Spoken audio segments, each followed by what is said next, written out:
संभल जिले में निजी विद्यालयों की मनमानी पर जिला प्रशासन ने सख्त कार्रवाई करते हुए 31 विद्यालयों पर 1-1 लाख रुपए का जुर्माना लगाया है। ये सभी विद्यालय शासन के स्पष्ट निर्देशों के बावजूद एनसीईआरटी की पुस्तकें नहीं प्रयोग कर रहे थे और छात्रों को विशेष दुकानों से पुस्तकें खरीदने के लिए बाध्य कर रहे थे। डीएम राजेंद्र पेंसिया ने बताया कि गत वर्ष लगातार शिकायतें मिल रही थी कि कई निजी विद्यालय एनसीईआरटी की जगह निजी प्रकाशकों की पुस्तकें इस्तेमाल कर रहे हैं। इस पर प्रशासन ने सभी सीबीएसई और आईसीएसई से संबद्ध विद्यालयों को एक बैठक में बुलाया और चेतावनी दी। उन्हें स्पष्ट निर्देश दिए कि कक्षा 1 से 8 तक एनसीईआरटी की पुस्तकें स्ट्रांगली एडवाइज्ड है और कक्षा 9 से 12 तक 100% एनसीईआरटी पुस्तक अनिवार्य है, जैसा कि अगस्त 2024 के शासनादेश में उल्लेखनीय है। इसके बावजूद कई विद्यालयों ने नियमों का उल्लंघन किया। 12 अप्रैल 2025 को निरीक्षण कराया गया और 17 अप्रैल को जिला शुल्क नियामक समिति द्वारा परीक्षण कराया गया। जांच में पाया गया कि 31 विद्यालय चिन्हित दुकानदारों से पुस्तकें खरीदने का दबाव बना रहे थे या अपने परिसर में ही बुक स्टॉल संचालित कर रहे थे।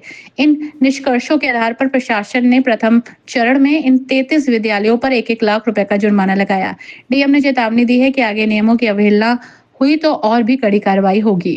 गत वर्ष इसमें निरंतर शिकायतें आ रही थी, तो हमने गत वर्ष भी सभी विद्यालयों को सचेत किया था और इसके बाद भी हमने एक बैठक बुलाई और बैठक में सभी सीबीएसई और आईसीएसई एफिलिएटेड विद्यालयों को बुलाया और उनको हमने सचेत किया कि एक सप्ताह के अंदर या तो आप एनसीईआरटी की पुस्तकें लगाइए, अन्यथा बाहर के प्रकाशक की पुस्तकें नहीं लगाएंगे।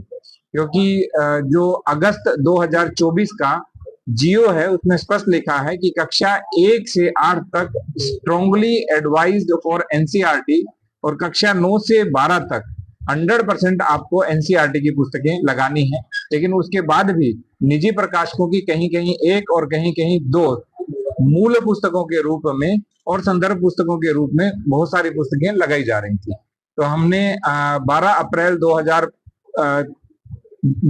2025 को सभी अधिकारियों को सभी विद्यालयों में भेजा और 17 अप्रैल 2025 को जो जिला शुल्क नियामक समिति है, जिसको डिस्ट्रिक्ट फी रेगुलेटरी कमेटी बोलते हैं, डीएफआरसी संभल, उनके द्वारा इसका परीक्षण किया गया। परीक्षण के बाद कुल 34 में से 31 विद्यालयों का पाया गया कि वे या तो चिन्हित बुक सेलर से पाठ्य पुस्तकें क्रय कर रहे हैं या कहीं अपने ही कैंपस के अंदर बुक स्टोर उन्होंने बना रखा है।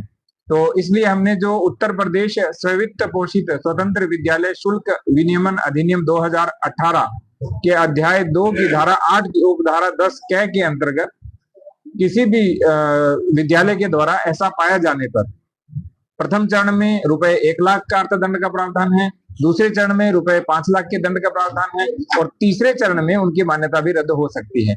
उसके अतिरिक्त बहुत से विद्यालयों के द्वारा अतिरिक्त शुल्क भी लिया जा रहा है, क्योंकि नियम ये है कि प्रत्येक वर्ष 5% जिसमें महंगाई भत्ता के साथ वो फ्लक्चुएट होगा, तो उससे अधिक फी नहीं बढ़ा सकते हैं। तो हमने दूसरी बार बोला है कि सभी विद्यालय अपनी फी रेगुलेट कर लें, क्योंकि पहले हमने बैठक ली, सबसे बात की, उसके बाद भी जब लोगों ने नहीं किया उसके बाद हमने अर्थदंड लगाया। अब दूसरी बार भी हमने कहा है कि यदि आप सारी चीजें रेगुलेट नहीं करेंगे अकॉर्डिंग टू गवर्नमेंट ऑर्डर, और पेरेंट्स भी चाहते हैं क्योंकि पेरेंट्स के लिए शिक्षा बहुत महंगी होती जा रही है, इसलिए हमने उनको कहा यदि दूसरी बार भी नहीं माने तो फिर हम 5-5 लाख रुपए अर्थदंड उसमें लगाएंगे। देखिए सभी विद्यालयों की हमने फी स्ट्रक्चर भी लिया है। 2022 से लेकर के 25 तक हर वर्ष कितनी वृद्धि हुई है, वो ऐसा नहीं है कि हमने केवल विद्यालयों से लिया है, वो हमने अभिभावकों से भी लिया है, व्यक्तिगत रूप से 2 से 3 अभिभावकों से बात करके।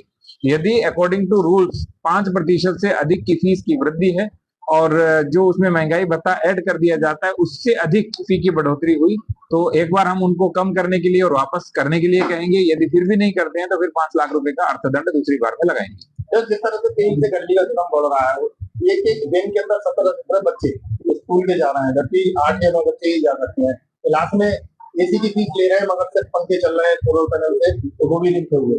बच्चों की शिकायत अभिभावक करते हैं आके कि साहब गर्मी में बुरा हाल है, बच्चों का तबीयत भी खराब होती है, कोई जांच नहीं अगर कलेक्ट हो जाए और एक होने का दावा करते हैं और पंखे बच्चों को बैठा। विद्यालयों की जांच हम आरटीओ के माध्यम से और हमारे ट्रैफिक पुलिस के माध्यम से और इसके साथ साथ डीआईएस के माध्यम से और बेसिक के जितने भी एबीएस और बीएससी हैं उनके माध्यम से कराएंगे।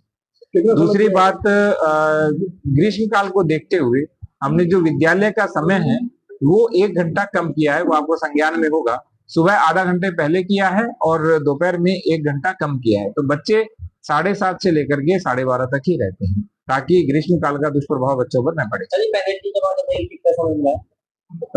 अभी हमने उनको खाता संख्या दी है और 1 महीने में वो अपनी पेनल्टी जमा करें, और यदि नहीं जमा करते हैं तो फिर दोबारा हम उनसे कहेंगे कि आप पेनल्टी 100% जमा करें। ये कोर्स बच्चों ने आप सब इसी कोर्स से पढ़ाई होगी या एनसीईआरटी किताबें? देखिए, स्पष्ट नियम है शासन का। मैंने आपको अगस्त 2024 के सीबीएसई के जियो के बारे में बताया है, वो जियो में भी प्रोविजन है। हम साधारण, क्योंकि एनसीईआरटी की पुस्तकों की विशेषता है वो सस्ती होती है, और सस्ती पर से अभिभावकों के ऊपर पढ़ाई का आर्थिक बोझ नहीं पड़ता है, इसलिए हम इस पे जोर दे रहे हैं, और साथ में शासन का भी स्पष्ट निर्देश और आदेश है।